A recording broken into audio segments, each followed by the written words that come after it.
This is our small tools and assembly room.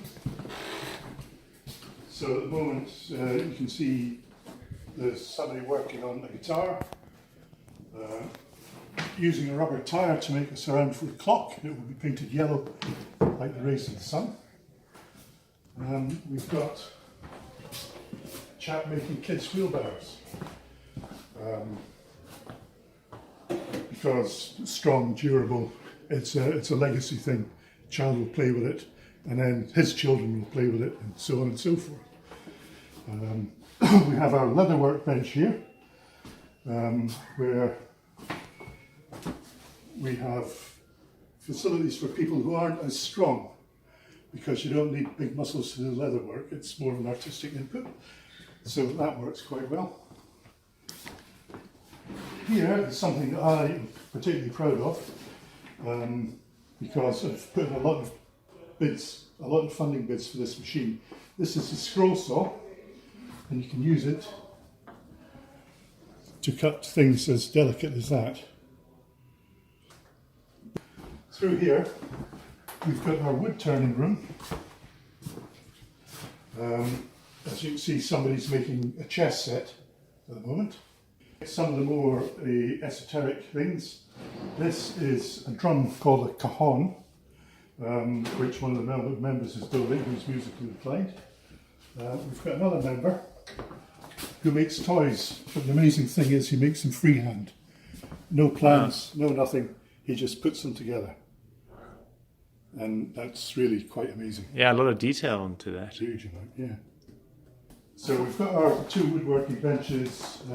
This is also where we train the students from Milne School, which is our local high school. They work at this bench making bird boxes, because they're children whose special skill is in working with the hands. They're not necessarily all that interested in academic subjects, but they do thoroughly enjoy making stuff. And there isn't room necessarily in the syllabus for them to do that. So here we go. This is our other assembly area, where people just work on a project. This is the most important part through here, because this is where the kettle lives. And the kettle is a vital part of our men's shed, everybody's men's shed. We have some of the stuff that we make, some of the leather work, torch holder, and a phone holder, tablet holder. It's got a line on it because the chap that makes it comes from Zimbabwe. He was an ex-Rhodesian policeman. We also do simple jigsaws for children.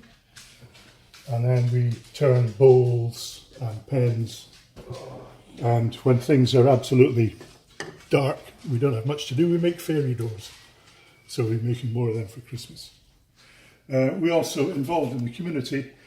Logan's Fun Day was a cancer charity who wanted 24 easels, couldn't get them anywhere else.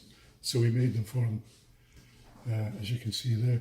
And we've also made stuff for the local kindergartens,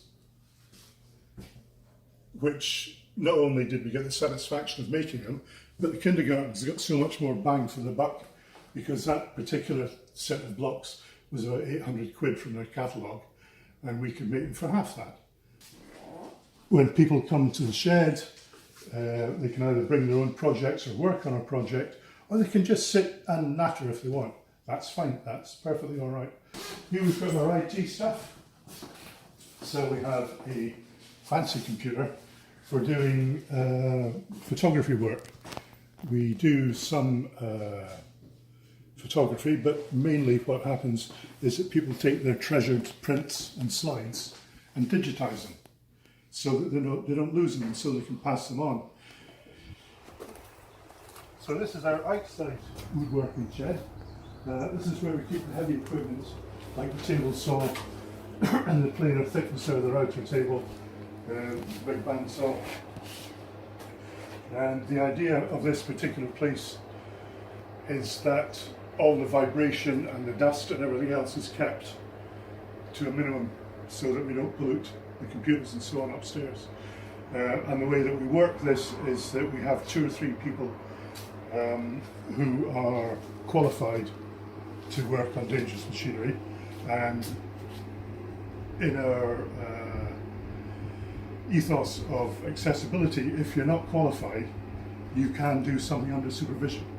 So you're going to be safe, but you're still going to get hands-on learning experience.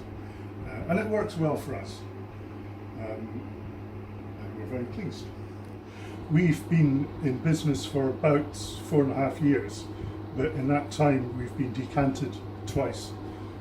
So today I'm being filmed partly because this is our grand reopening for what we believe is our future for Good Hope.